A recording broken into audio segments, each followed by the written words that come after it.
Now we're going to move to the next panel, which explores the world of tech and textiles. We're going to see how technology might reshape the traditional fashion and apparel industry. So please help me welcome Billie Whitehouse with Wearable Experiments, Gavin Ivester, the former Puma Global Footwear Director, Philippe Fauchet, Vanderbilt University's Dean of Engineering, and our moderator, Henry Pyle. Please help me welcome them, guys.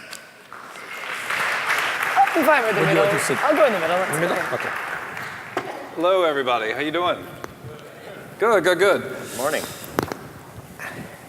I'll be over here if you need me. How are you guys doing? Good. Great. Fantastically. I'm excited to be here at 3686. I have been to every one of these events all 4 years, and this one is fantastic. What a view from the stage, right? Great. Is this gorgeous or what? Great venue. All right, okay, so let's jump into it. I want to let you guys know what we're going to do is we're going to talk amongst ourselves. You're free to listen. And then in the last 5 or 10 minutes, I want you guys to jump up and ask some questions. So there's some microphones, and if you're not comfortable with a mic, just yell it out. We'll probably hear you, okay? Can I get an okay? All right, thank you. Okay, so first thing, we have generations of wearable technology, fashion and technology up here. People who've been working in this stuff for about 1,000 years. Is that right? Well, Philippe? almost. What was it 20 years ago? What were you doing? What was wearable technology? What was that industry looking like? Yes, well, 20 years ago, we were in a very different place. I would say we were in a dark ages almost, although we were trying to get out of the hole. There was a lot of that technology that was being developed through sponsorship from the US government, Department of Defense, lots of things being done to help the soldiers and so forth. And that technology was starting to migrate to other applications. 20 years ago or so, people were talking about gadgets and lifestyle devices, but they were also talking about medical applications, how to monitor patients, how to monitor people. And at that time, I had just created something called the Center for Future Health, where we were developing, among other things, wearable technologies to monitor people who suffer from medical conditions, you know, cardiac monitoring, glucose monitoring, et cetera, et cetera. But at that point, technology was not quite ready. We didn't have quite the right stuff, if you wish. Batteries were worse problems than they are now. Nothing was small enough. Nothing was nice. I mean, what did wearable technology look like when you say it's not small enough? It was looking very big. If you remember some of those applications, quite maybe not as ugly as the slide rule that us engineers used to wear. What were you saying, Billy, about the TV show? There was a TV show called Back to the Future, and they had an actual laptop that you would wear, and then they had an interface down the arm. Did you ever see this? I remember, and with exposed green PCB Exactly. boards, like actual green fiberglass. I mean, I would wear it if it's, you know, who's making it? You know, that's what I want to know. It sounds amazing.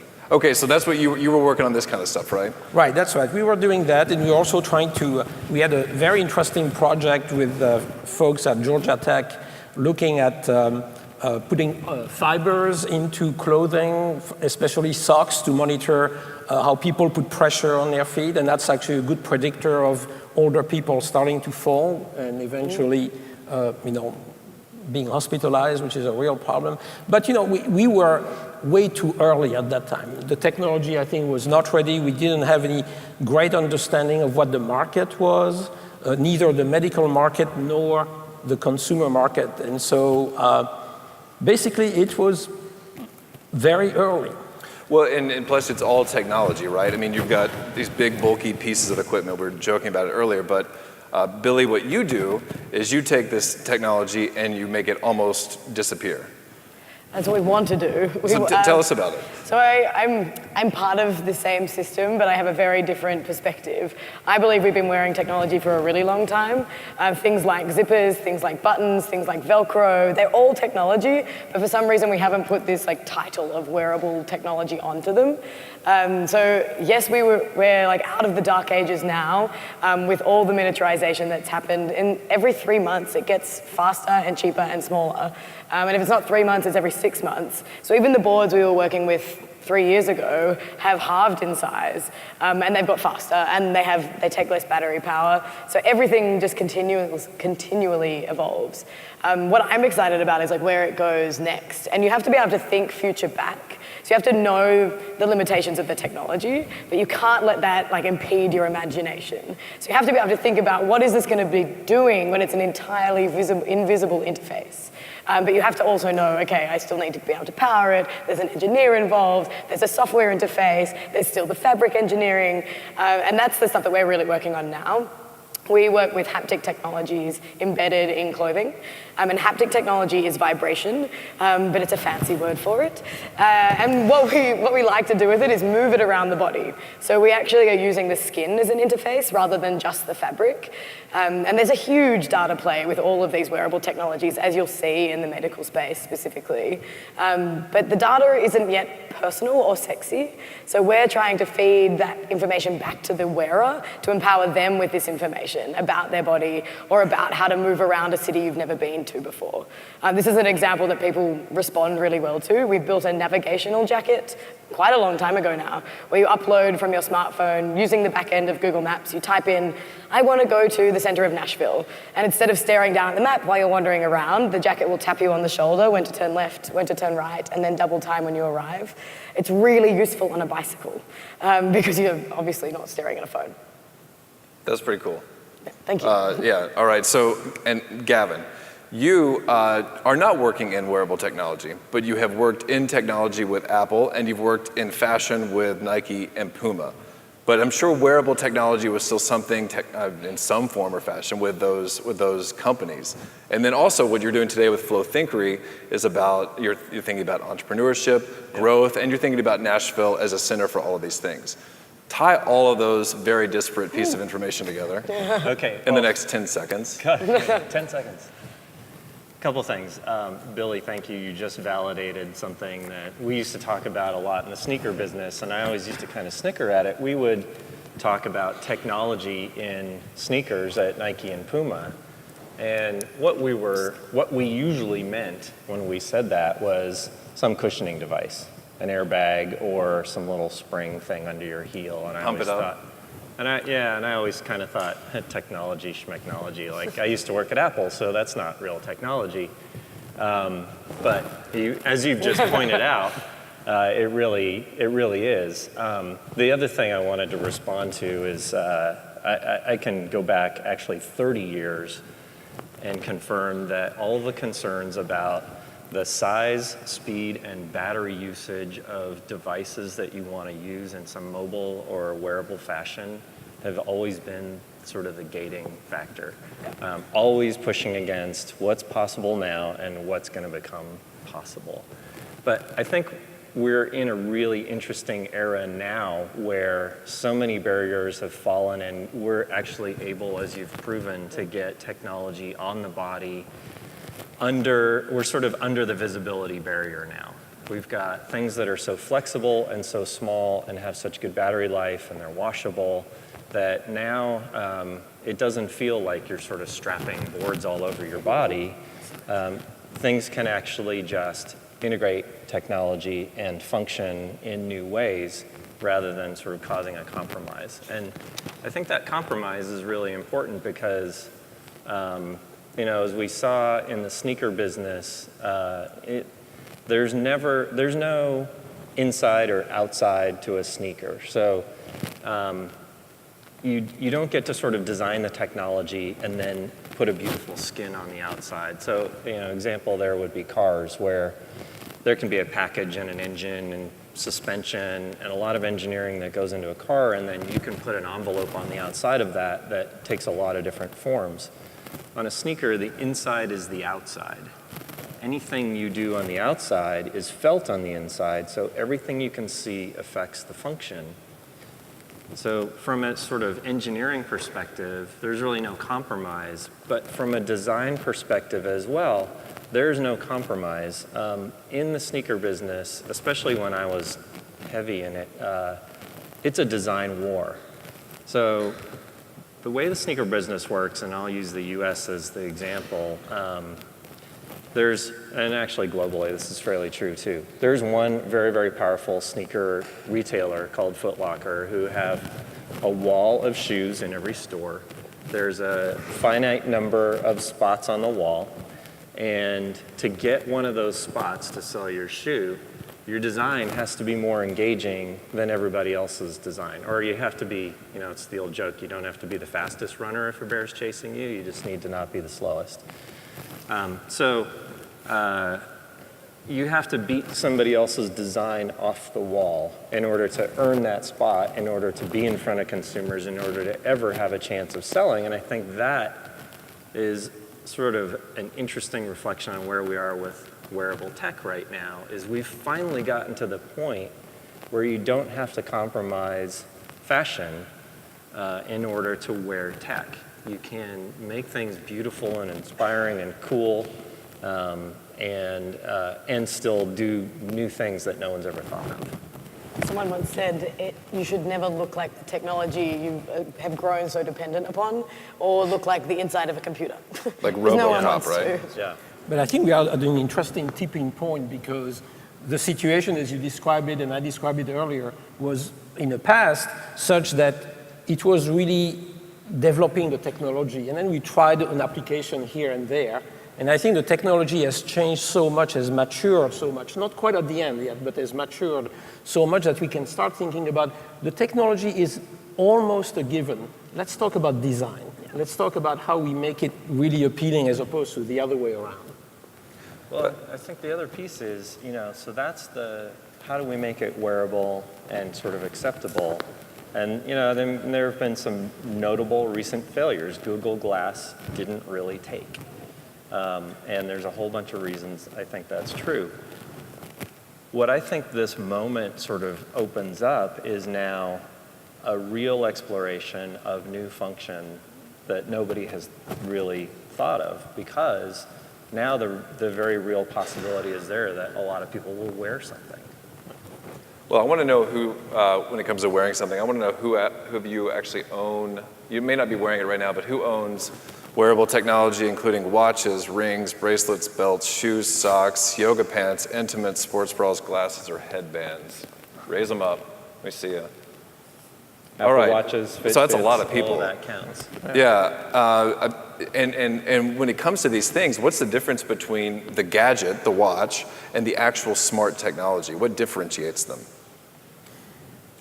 Well, for me, it's design, and always has been. I think if you're going beyond just solving a problem, which is what Silicon Valley has always told you to do, you have to solve a problem when you're creating a company. If you're really going beyond that, you're actually creating a desire. And these products have to be desirable on their own, whether or not the tech actually works. I am very guilty of wearing many wearable tech products that I don't charge, because I'm lazy, and that's a really bad habit. But I just think they're beautiful objects, and so I'm going to wear them every day. And that, to me, is when something becomes smart or empowering. It has both, and it has the ability to turn on and off, but that control is mine.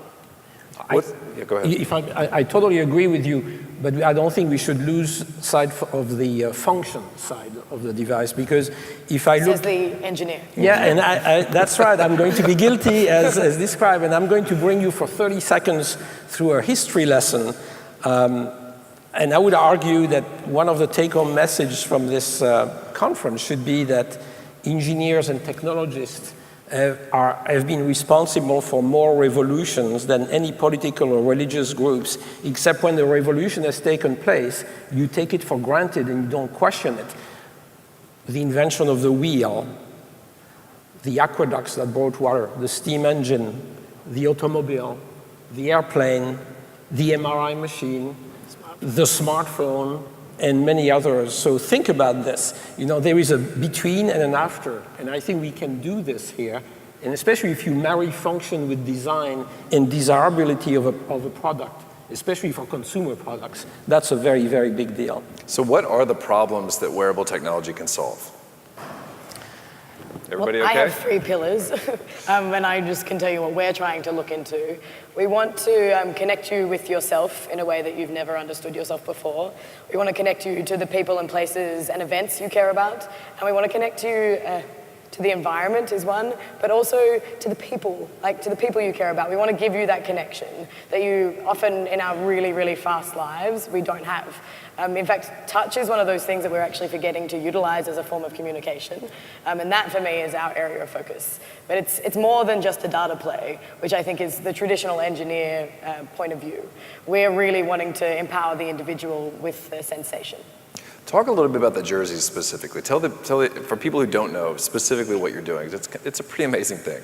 So actually, on Monday, we're releasing a new product in Europe, and it's a fan shirt that's connected to live sports data for the UEFA football. So that's European football, as in soccer, just to confirm. And what it does is it takes the live data from a sports game and it transfers into our server and then down to your smartphone, and you are wearing our smart jersey, and you will feel everything from a collective heartbeat to a buildup of adrenaline, the rumble feeling when it's a really intense goal scored, or if we built this also for Super Bowl, if someone's in the red zone or about to score a touchdown, you'd feel that same celebration across your chest. And what's important is it's not a single vibration on your wrist, like buzz, buzz, buzz, buzz. It becomes far more like a song.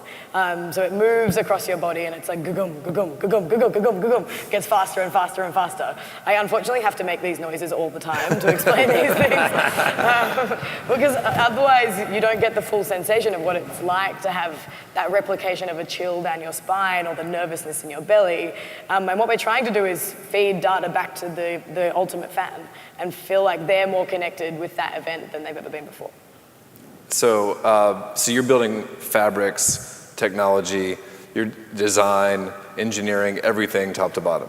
But you have to work on all of it. I mean, it's not all me. Right, well, not all you, but you as in the collective you, the company, the business. Yeah. We look at major companies, major businesses like Google, and they're interested in the same sort of thing. But their interest lies more in the software side of it, like how to bring these things to life. But then they're looking to these guys to figure out how to plug in, how to use the API to create the experience, whatever it may be. So, in what you're doing, it might be just like, oh, I want to create an application to work with a sports team, or an application to work with healthcare. Like when you think about that, what are other specific problems that these guys could be thinking about solving when it comes to wearable technology? You want to take that one? I'll take that one and not answer it. So I think we're at a couple of interesting kind of tipping points. One we already talked about being able to so well integrate technology that now there's really no compromise necessary between sort of aesthetics and fashion and wearing something that will do more. But I also think because of that and because of sort of where some basic technologies have arrived in terms of evolution, we're also at this really interesting moment where it, to me, feels like we're at the starting line of finding out what those problems are that we can solve. So, a lot of people in the room raised their hand when you asked, who has wearable technology? And that's, think about 5 years ago, a lot fewer hands would have gone up. 10 years ago, far fewer hands would have gone up.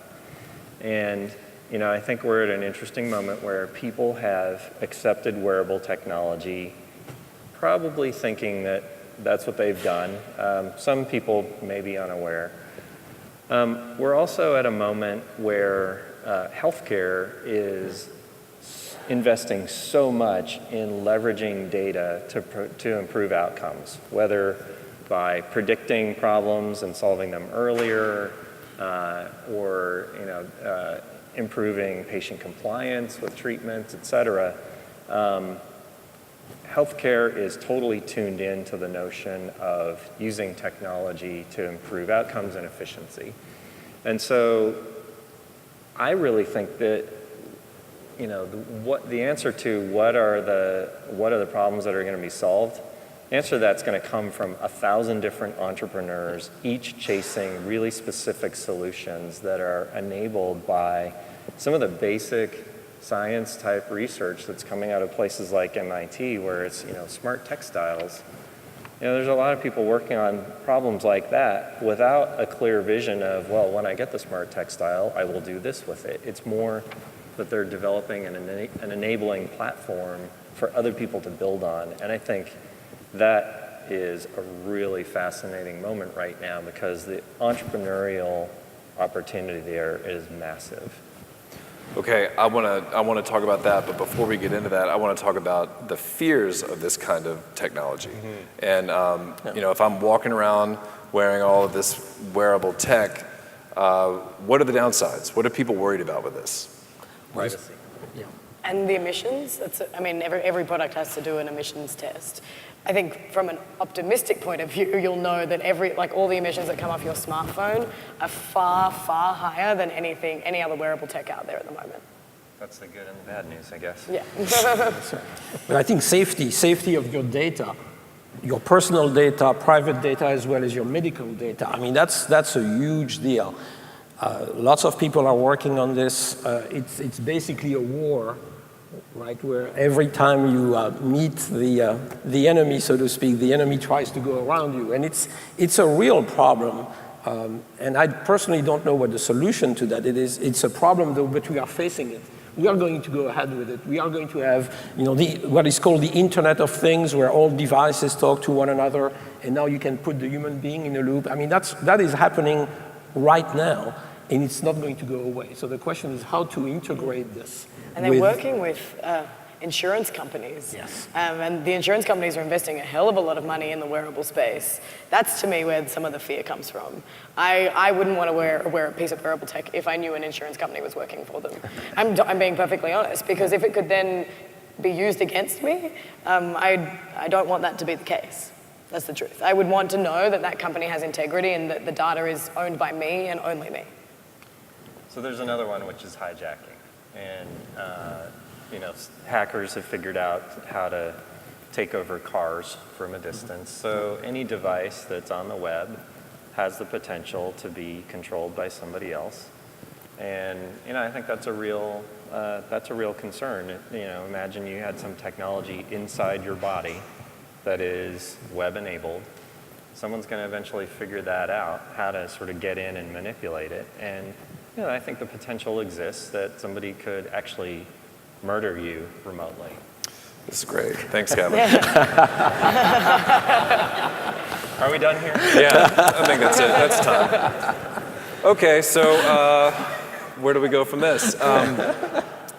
So the opportunity for innovation lies in everything from design to technology to security. Then there are other things like the marketing piece, all of that kind of stuff. So there's so many amazing potential avenues for people to get involved in something like wearable technology. It's huge. And you guys, two of you guys are here in Nashville. We have the dead of engineering, right? the dead of for those of you who don't read your emails, you won't understand the dead of engineering, but the dead of engineering. We've got FLO Thinkery, and Billy, you flew all the way down here to be a part of this conference. Guys, why is Nashville a great place to be for this? What do you want? I'll take a stab at this. I think that Nashville is, I used to come to Nashville from upstate New York maybe 25 years ago for a couple of reasons. And, as you can hear, I'm not from the South. At least that's two of us who are not from the South. The place Nashville is today has almost nothing to do with the place it used to be 25 years ago, in a positive way, mostly except for traffic. But it's such an entrepreneurial city, and I think the domain that we are talking about is not quite yet owned by any one place. So we have an opportunity here with all the entrepreneurs, the creative people. Do you know that we have more college students in Nashville than in Austin, Texas? That's a very large resource as well. And engineering and computer science have become so sexy that kids flock those majors. So that's progress. It's going to provide the technology that you need to design products. So we have, I think, an opportunity in Nashville to expand beyond healthcare management and music, which are the two major industries, and maybe have a significant impact because it's not quite a crowded field yet. If I can jump on that bandwagon. So we have almost a perfect storm of support resources, and we have a really interesting culture. And Side note, to Tennessee, I'm not from the South either, and to Tennesseans I say I'm also from a foreign country, California. Nashville is, I think, really interesting in that it's kind of coincidentally has this perfect storm of resources. So we have Vandy, our biggest employer, and healthcare, our biggest industry. And with Vandy, you're about to open an innovation center, am I right, in August? In August of this year. So we have that incredible student body. We have an innovation center that we expect to have a big impact on the market. We also have the Entrepreneur Center supporting entrepreneurs. We have the healthcare industry, and this is not a device town, so there's not people running around engineering wearable, embeddable tech. This is a management sort of decision-making town in healthcare. So what that represents, I believe, is a market. And we have, I think, more creatives per capita than anywhere. So, when you put all those things together, I think there's a real opportunity for Nashville to grab this, let's get 1,000 entrepreneurs working on their specific solutions and really support that in a way that can't happen anywhere else. So, there's a lot of basic science coming out of places like MIT working on smart textiles, things like that. I think the real impact in terms of bringing those things to market and improving people's lives is next going to be carried by little entrepreneurial operations trying to chase down, a single problem. And Nashville, that's where culture comes in. So Nashville's second biggest industry, I believe, is music. And what's really special about Nashville and in Nashville's music industry, and I work on both sides, I work in that as well, is the collaborative nature of it. So Nashville has a place called Music Row. If you drive up and down, it's not very special. It's a bunch of old houses. A lot of them will have these little billboards out front with, congratulations to some songwriter you may or may not have heard of for their #1 on some song that you probably have heard of if you like country music. The thing that is not able to sort of be seen by just sort of looking at Music Row is the concentration of talent and the collaborative culture that is there. I don't know what it is, but it's part of why when I moved to Nashville 8 years ago, I fell in love and have stayed here and don't really have ambitions to leave. Everybody wants to help each other, and I think everybody sort of believes there's enough love to go around that, there's always going to be prosperity for everyone, and only good things are going to come from helping somebody. So with sort of all those different pieces to support wearable healthcare, tech, innovation, and that culture of people sort of welcoming and helping each other, sorry, I feel like I just gave a speech about Nashville, but that's how passionate I am about it. Well, you're right, though. We made the same argument for the Nashville Fashion Alliance. And that was that in 1940, the idea of music being recorded, engineered, or produced in Nashville was ridiculous. And if you're from Nashville, you know anything about Nashville, it would never once cross your mind that it wouldn't be a city full of musicians, full of music. But in 1940, it was completely unheard of. And these guys came from California, and they said, yeah, all the musicians live there, though. I mean, all the best music is out in the South. It's out in the valleys and the hills. Let's just go there and set up studios. And it was Roy Acuff and these guys. Those are the guys that did it. And they said, let's just make it collaborative and easy, and just set up our studios next to where these guys live.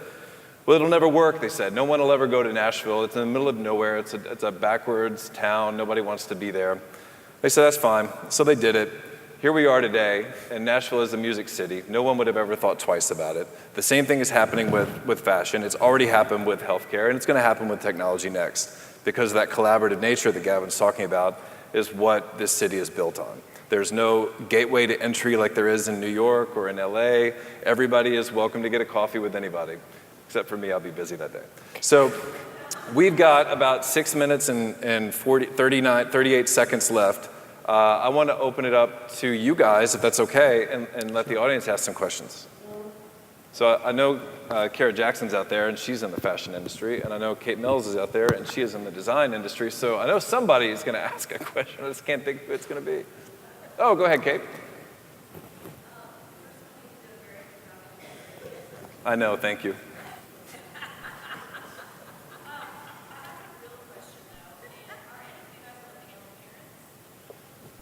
Yes.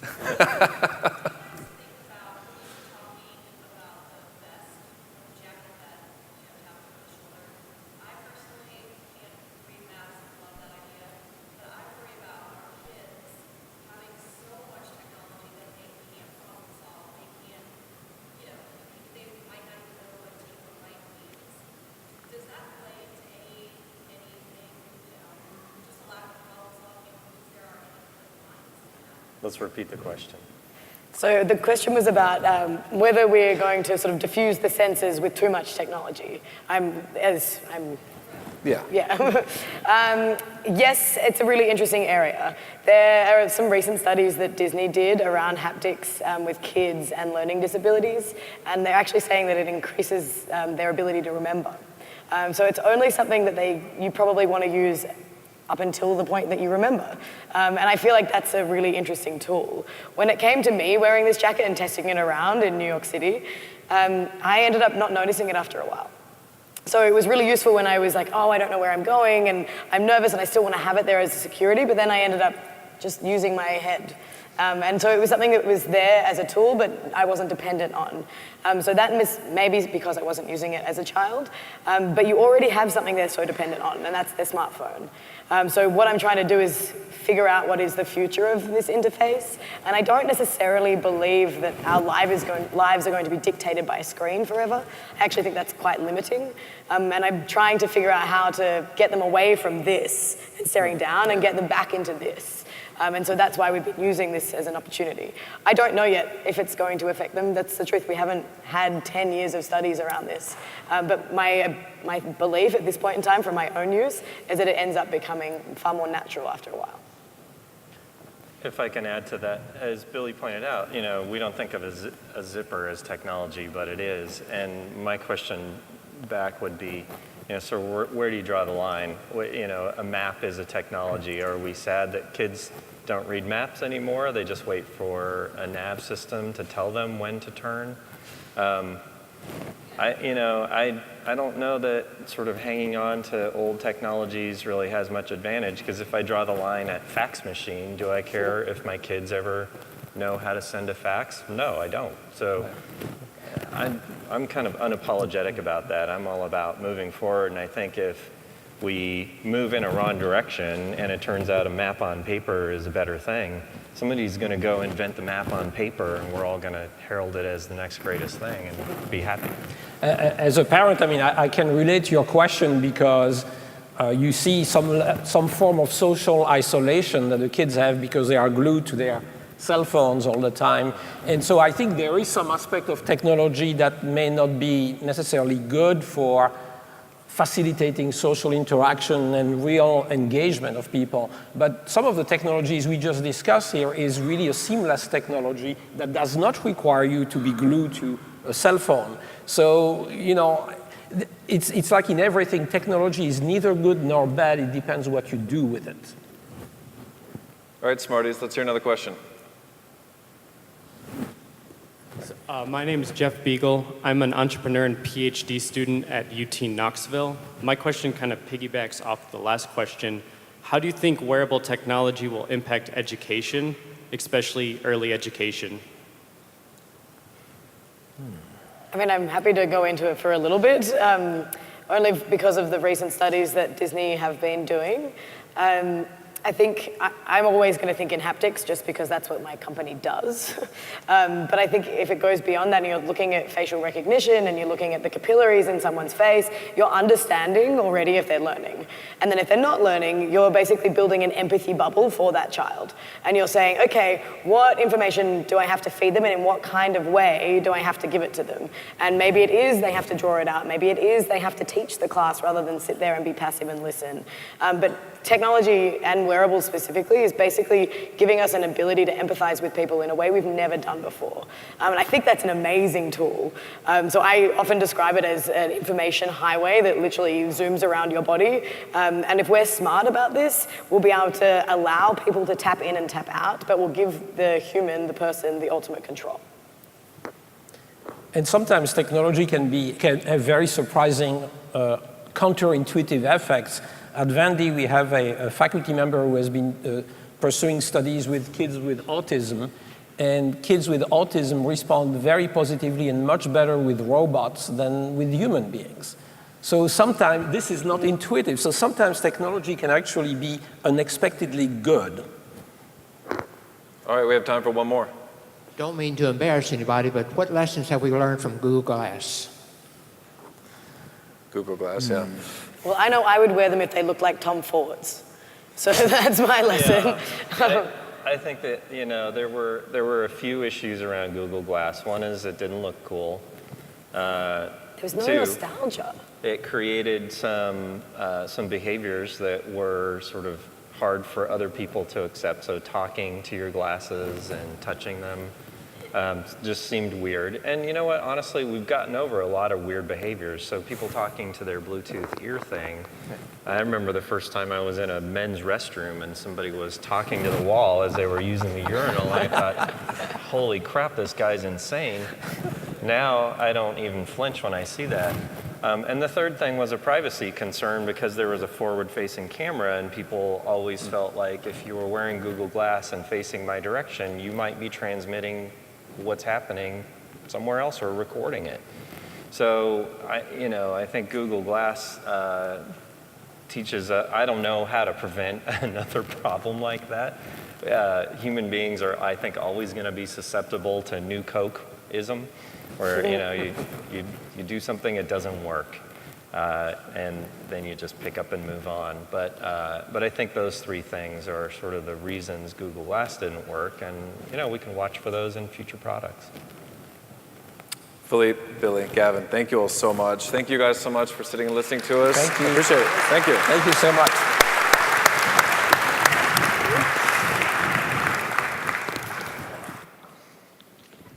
Another round of applause for our panel, everyone. Let them hear it. Thank you, guys.